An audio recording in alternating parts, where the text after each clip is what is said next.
the Dread Crew of Oddwood. And this is the Brutally Delicious Podcast. 1, 2, 3, 4. The Brutally Delicious Podcast. The Brutally Delicious Podcast. The Brutally Delicious Podcast. The Brutally Delicious Podcast.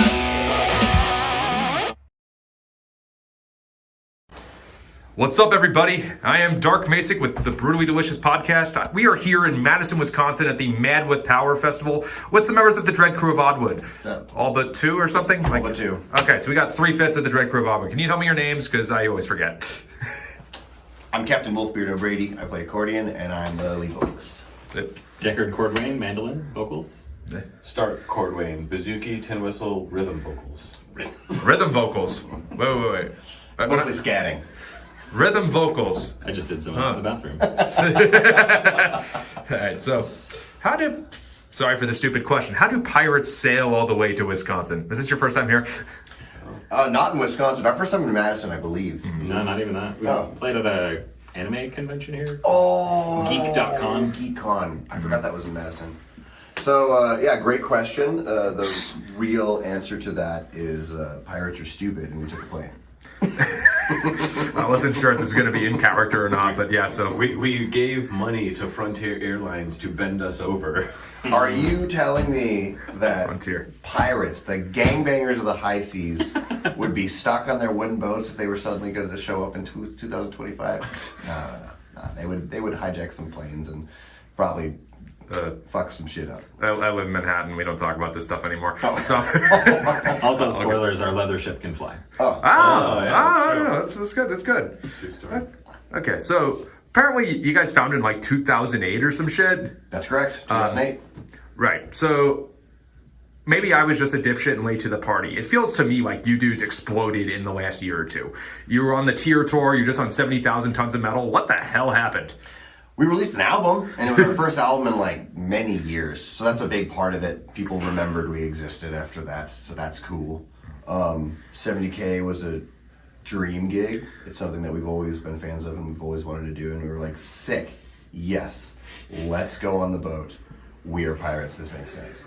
And and yeah, the tier tour was awesome. Like such an incredible lineup of folks and some really fun shows. And Trollfest is the best. Oh yeah, they were on that. Trollfest and Aether Realm, actually. I would say, yeah, Aether Realm's on the bill. I don't. Yeah, they're playing tonight. Like, Yeah. Did you catch up with them? Oh, not yet, but we will. Oh, we will. But yeah, so it's a new album plus, getting those opportunities. Do you think that's why you blew up? Yeah, I mean, just kind of putting ourselves out there a lot harder, and I think the fact that we had an album coming out just showed folks we were serious, and yeah, here we are. We were doing a lot pre-COVID too, and that just kind of, like all things, came to a crash during that time. Like, we had just done a Europe tour in early 2019, another UK tour the year before that, another Europe tour before that. So we were doing stuff, and then just, COVID. So. Sure. Is there some in-war pirate answer for what COVID was? 'Cause I'm just saying. The plague. The plague of, yeah, that's all I got. If it's an open air ship, you're probably not transmitting that much, but I don't know. So. Sunlight is good. Actually, the fart deck is fully enclosed. The fart. Is that like the ozone layer, like the greenhouse effect? No, there's a literal greenhouse that everyone has to sit in on the fart deck. It's unfortunate. Brown house effect? I don't know. Right. It can be green sometimes. Nice. So anyway, I've been puzzled by this by the last year. I think it works. I just don't know why it works. Why do you, with your acoustic instrumentation, what was the the pan flute or whistle something? Tin whistle. Thank you. I'm a fucking dumbass. Don't listen to me. But and mandolins. Why do you gel with the metal crowds? I don't just mean as people, but sonically. Nerds. Well, nerds is part of it, but we've just always that's been the type of music that we've loved our entire lives. The whole challenge and fun of this band is to represent that energy and that style of music on a set of instruments that are very much not designed for it and very much not necessarily out of place, but always taking a sideline to the primary stuff. But our drummer Pistols Pete also helps us fit in a little bit better too. Yeah, I guess like the drums definitely help a little bit, but Yeah. I think even if you were doing like full acoustic sets, it still might work. Acoustic, I just mean what you're doing, but no drums. Because Oh, I see. you don't like have. I don't know. I guess the bass is technically amplified, but like. You know what I mean? Yeah. I still think that could have fit. 70,000 tons, like the one right before COVID, like January 2020. There was a band from Dublin called Cruikin. I don't know if you ever Oh heard. yeah, we know. They We're very invented folk familiar. metal. They invented folk metal? did. Oh, so you Yeah. guys are better versed than I am. They did a tavern set, which was basically what I just described. It was just all drinking songs. It was so cool. Like everyone was there. You couldn't hear the band. I just heard everyone else singing along to the band. And I'm like, this fits so fucking well. I don't know. Sorry, I'm rambling. You guys ever consider doing something like that? We considered it until we received a 4 a.m. set time. Yeah, we really did want to do a set in the tavern, but yeah, the 4 a.m. set time just kind of knocked out 2 days worth of energy. Right. Combined with having a 6 days notice that we were even like doing 70,000 tons of metal. So just the added stress of like doing more than we can actually do well. And we are a multi-state band, so All right.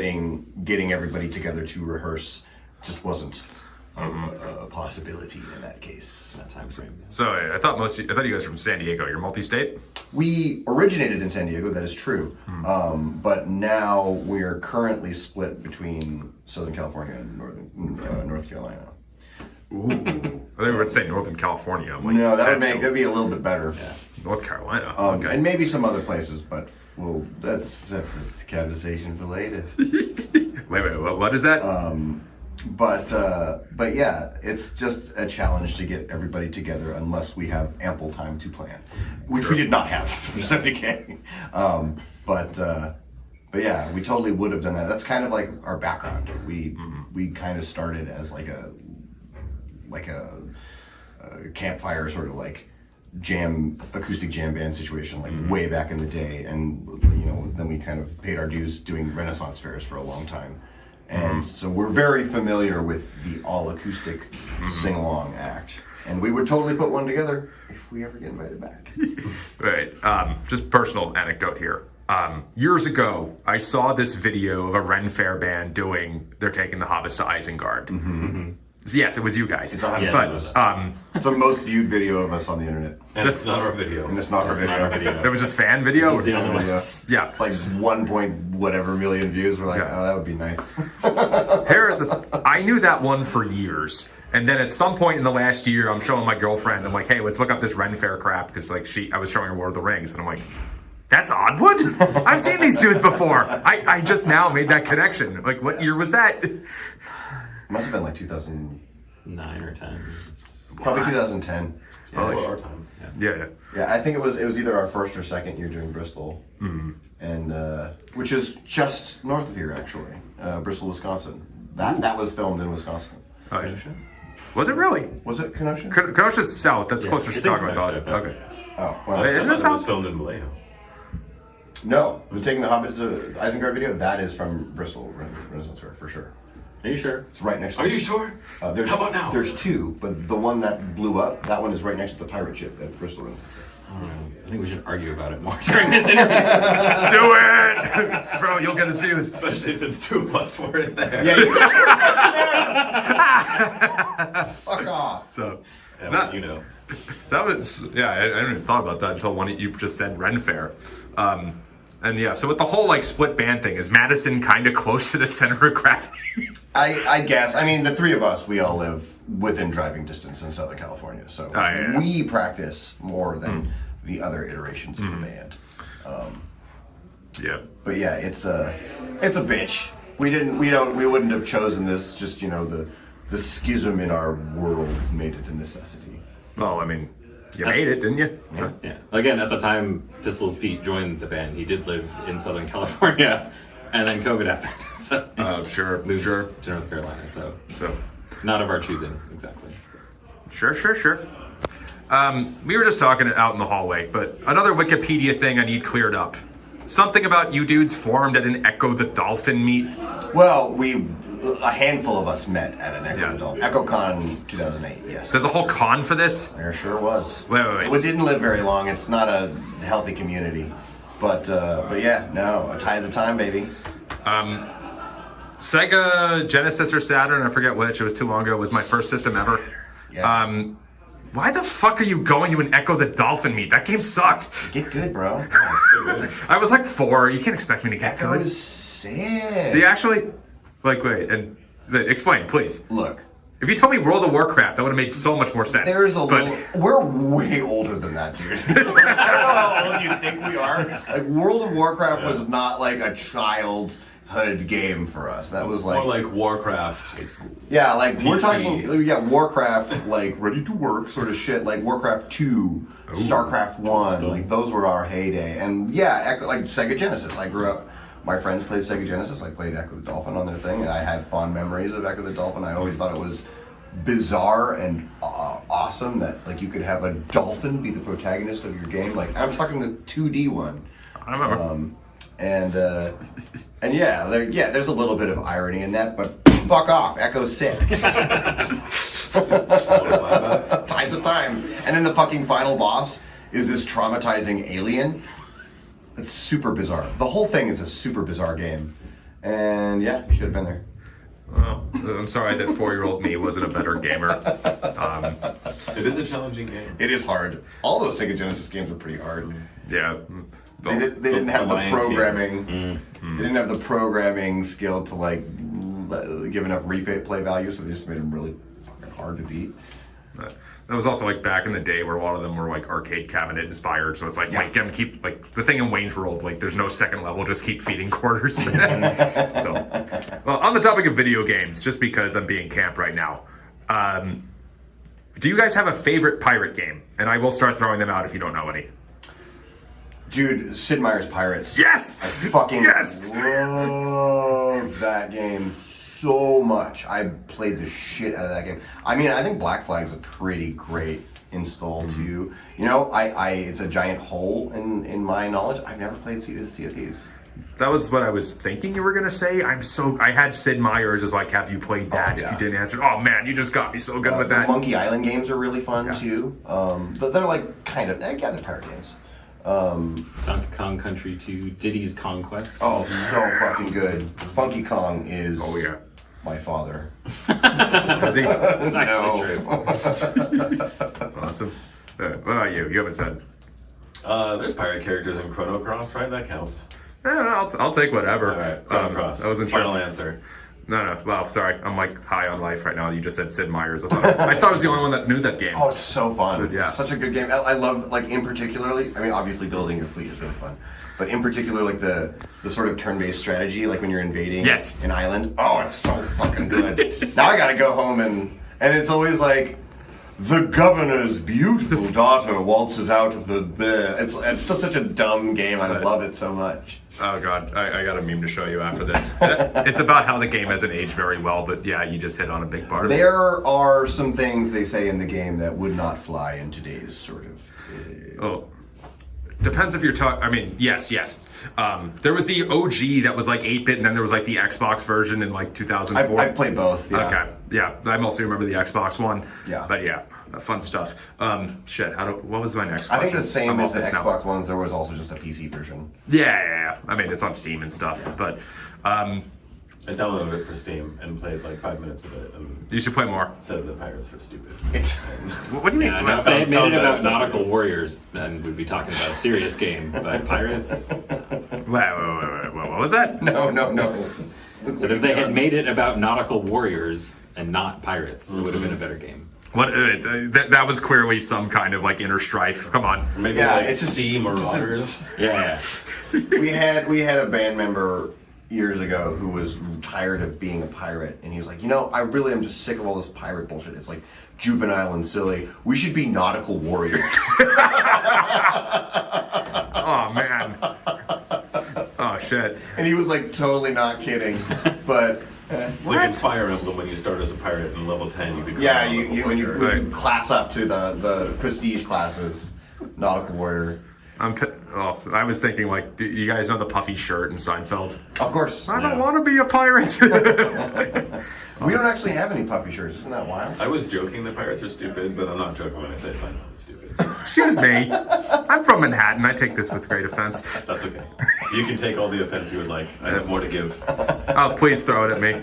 No, don't be nice here. That's awesome. You just told me in the hallway, so like stupid questions I had panned because I didn't do my research, I guess. My question was, do you feel any kinship with like Ailstorm or Swashbuckle or like any of the pirate, like traditional pirate metal bands? But you've toured with them? We've toured with Ailstorm. Like it's a huge part of the pirate metal scene. It's not exactly what we do, but like we have respect for all those fans. Like obviously we gel. We've played multiple tours together. Swashbuckle fucking kicks ass. They're so rad. Thrash metal and piracy just go so goddamn well together. It's been a while since we played a show with Swashbuckle though. Yeah, I don't think they really play much. Who's the Aussies? Running Wild? Running Wild, I mean, like Under Jolly Roger, right? they're cool. Lagerstein. Lagerstein, yeah. We're friendly, close with the Banished Privateers people, especially Jim, mandolin player. He and I chat a lot. Yeah. I was thinking that. Sorry. No, he's a good dude. I was thinking of them recently when we were talking about like getting on metal tours and stuff. I think they've played Vakken. Yeah. Like, have you guys ever gotten to do that or? We played Vakken Winter Nights, which is their winter festival, and there was some talk of us playing Vakken 2020. Oh. So what's your like alternate history timeline if COVID hadn't happened? Are you like number one on the Billboard charts because of that? Whatever. We probably would have been like number 69. Vakken Winter Nights was fucking cool though. Yeah. Yeah, we're into it. That was, oh man. So what's next for the band after this? Like, After this interview? oh yeah, so what, are you gonna go pee or drink something? beer. Okay. No, like, do you have a tour lined up? Like, new album? Like, what's going on for the rest of the year? We're working on an EP. We're going to be releasing that sometime soon. Yeah. The theoretical plan is we're gonna get together and write some new shit, and release that EP. Yeah, the EP's already alongside recorded. whatever that is. We're just kind of finishing it up and getting an artist hired to make some cool art. And that'll probably be later this year, early next year. And yeah, we're gonna write a new album. Sweet. When's your next tour? Because it's always a blast, man. Great question. Yeah. Nothing in the books as of right now. Just let me know the We're next. available. Give us a call. I'm not a promoter, I'm sorry. As just mentioned, I do live in New York, and that's one where you can sell tickets. For my sake, please come back soon. So EP, and then hopefully something soon on the touring front. That's the idea. And, well, I know Ty doesn't do year-to-year repeats. Like, are other festivals, like, lined up? You know, we got Mile High or Prague Power. Those would both be. Yeah, those are two high on our list that we'd love to do. Obviously, it's I think too late for this year, but Right. 2026 we're gonna try for those. So you are? It might be too late for this year, but there's more visas to be denied. So Oh, jeez. Yeah, I was trying. Like, I've already asked like 3 bands about the visas. I was trying not to hit it with you guys because you're American, but it's stupid. I don't know. It's very frustrating. Yeah. Like, I mean, well, doesn't it like get you work? Is this the whole point? No, it takes away work because all of the like great bands we'd love to like support on tour have a harder time coming here. Yeah. And also, personally, I just want to go to cool metal shows, and a lot of the cool metal in the world doesn't come from the United States. So it's very frustrating to hear all this. Especially for Oh, absolutely. I mean, like, as a attendee, I'm totally talking what you just said. How do I phrase this? Forget everything. Pretend it's like 1990 right now. The theoretical point of a tariff is to boost domestic manufacturing. So economists say. Do these these barriers might help you get like a Prague Power slot or Mammoth Power whatever hyperspace slot? Is Hyperspace Canada? I don't know. Yeah, we played Hyperspace yeah, last year. Yeah. So I guess is that like the one silver lining is maybe you get 1 or 2 more festivals? Yeah, maybe, but I mean, I don't think so. I don't think it's going to be like because we can't get these bands over here now or it's more expensive, we're going to book more domestic bands. Yeah. I think like the only opportunity is the oh shit, these bands that were supposed to play in 2 days can't do it anymore. So I don't know who's available and close. besides, we don't want any pity hires. We're gonna earn our goddamn spots. But like, no, I mean, especially for music being such a like small piece of economy out here, Yeah. It's silly. it's really silly. Yeah, it's strange. Well, dudes, thank you so much. Awesome set, and I hope you come back soon. Nice Well. crowds.